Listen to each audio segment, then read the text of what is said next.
New York City Mayor Eric Adams wants to convert underused offices into new housing.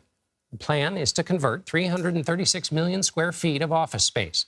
The average size of a New York City apartment is just over 750 square feet. So with our math, that equals about nearly 445,000 apartments. Dan Garodnick joins me now for more. He's the director of the New York City Department of City Planning and chair of the City Planning Commission. So, Dan, well, let's start with this. What problem are you trying to solve? Well, New York City saw lots of changes during the pandemic. We are coming back strong, but we also know that people are changing the way that they live and they work.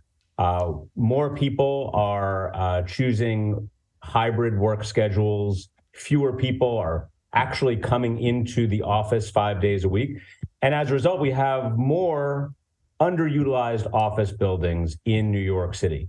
And at the same time, we have a housing crisis, one that we urgently need to address. So we think that all signs here point to certainly defending our successful commercial office districts, which are forever going to be one of the strengths of New York City, but also enabling those underutilized buildings to convert, to give them a chance to create housing, something which our rules today very strictly limit which buildings can be eligible.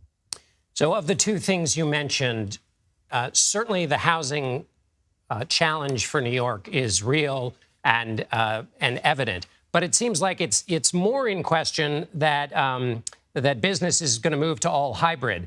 I mean, I know 20% of Manhattan offices were available for rent in the second half of 2022, which is a lot. But it seems like you're making a bet, essentially, that that really is a new way of doing business.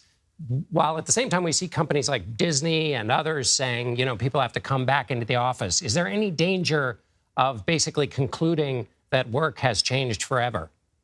Well, when we survey employers in New York, 77% of them, they believe that we're moving to a hybrid model.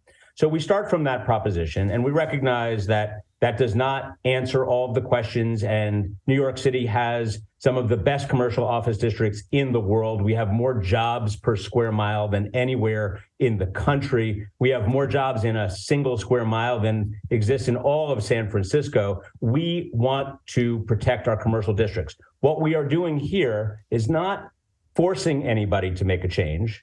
We are enabling individual buildings that are underutilized to have the option to make that change, an option which today is not available to them. And as a result, they are stuck. Go ahead. And so if they're in charge of their own future, they can make the change.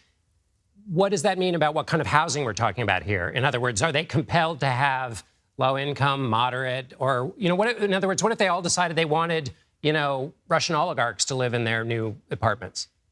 The rules in New York City today do not require that you include affordable housing as a component of an office to residential conversion. And one of the recommendations from our task force, and that the mayor is recommending, is that Albany, legislators in Albany plus the governor, help us by giving us an incentive through a tax incentive to be able to create affordable housing through these office conversions, something which is not an option today. We don't have that tool to incentivize the creation of affordable housing through office conversions. And we think that we should have it. We think it's an important tool, and we hope that Albany gives it to us. And so then finally, the blue sky question, which is, will there be any opportunities to kind of rethink areas of the city, not simply to house people, but to redesign what urban living can look like?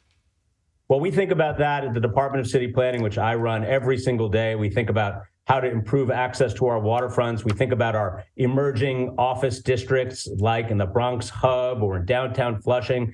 And so we know that people are changing the way that they interact with the city. We want them to have everything that they need within 15 minutes of their home, while being able to access all of the excitement of New York City, the theater, culture, art, restaurants, et cetera, within 60 minutes. We want everybody to have those opportunities. We are thinking very carefully about this. and particularly taking the moment that we are in to reevaluate all of those questions. It's a fascinating proposal. Dan Garodnick, thanks so much for being with us. Thanks for having me.